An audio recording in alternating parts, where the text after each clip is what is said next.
നമസ്കാരം. ഫോർട്ടിക്ക ന്യൂസിലേക്ക് സ്വാഗതം.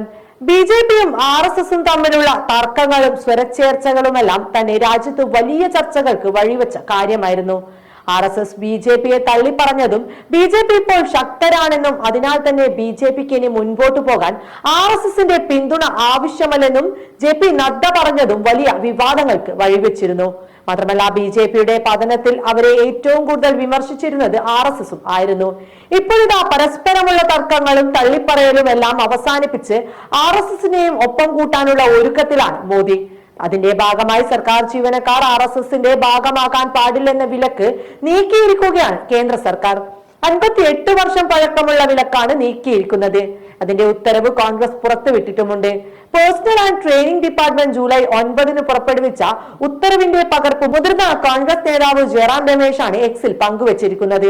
1948 മഹാത്മാഗാന്ധിയുടെ വധത്തോടെ അന്നത്തെ ആഭ്യന്തരമന്ത്രിയായിരുന്ന സർദാർ വല്ലഭായ് പട്ടേലാണ് ആർ.എസ്.എസിനെ പ്രവർത്തനങ്ങളിൽ ഏർപ്പെടുത്തുന്നതിൽ നിന്നും സർക്കാർ ഉദ്യോഗസ്ഥരെ വിലക്കിക്കൊണ്ടുള്ള ആദ്യ ഉത്തരവ് പുറപ്പെടുവിക്കുന്നത്. പിന്നീട് ഈ ഉത്തരവ് പിൻവലിക്കപ്പെട്ടെങ്കിലും 1966 സംഘടനയുടെ പ്രവർത്തനങ്ങളിൽ ഏതെങ്കിലും തരത്തിൽ ഭാഗമാകുന്നതിൽ നിന്നും സർക്കാർ ജീവനക്കാരെ ഔദ്യോഗികമായി വിലക്കിക്കൊണ്ടുള്ള ഉത്തരവ് അന്നത്തെ ഇന്ദിരാഗാന്ധി സർക്കാർ പുറപ്പെടുവിക്കുകയായിരുന്നു. എന്നാൽ 58 വർഷത്തോളം പഴക്കമുള്ള ഈ ഉത്തരവ് പിൻവലിക്കുന്നതിൽ ഇന്ത്യൻ നാഷണൽ കോൺഗ്രസ് ഉൾപ്പെടെയുള്ള സംഘടനകൾ ഇപ്പോൾ ശക്തമായി എതിർപ്പ് പ്രകടിപ്പിച്ചിരിക്കുകയാണ്.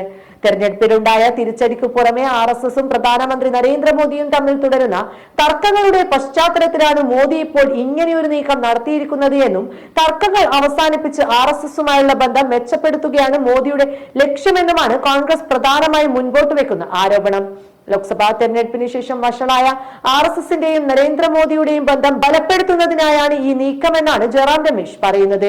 മാത്രമല്ല, അടൽ ബിഹാരി വാജ്പേയിയുടെ ഭരണകാലത്ത് പോലും നിലനിന്നിരുന്ന ഈ വിലക്ക് പിൻവലിക്കുന്നതിലൂടെ ഉദ്യോഗസ്ഥ വൃന്ദത്തിന് ഇനി കാക്കി നിക്കർ ധരിച്ച് ജോലിക്കെത്താൻ കഴിയുമെന്നും അദ്ദേഹം പരിഹസിക്കുകയും ചെയ്തു. അതേസമയം കേന്ദ്ര സർക്കാർ ഉത്തരവ് പിൻവലിച്ചതിന് പിന്നാലെ നിരവധി ആരോപണങ്ങളും വിമർശനങ്ങളും ഉണ്ടായിട്ടും ഇതുവരെ പ്രതികരിച്ചിട്ടില്ല എന്നതും ശ്രദ്ധേയമാണ്.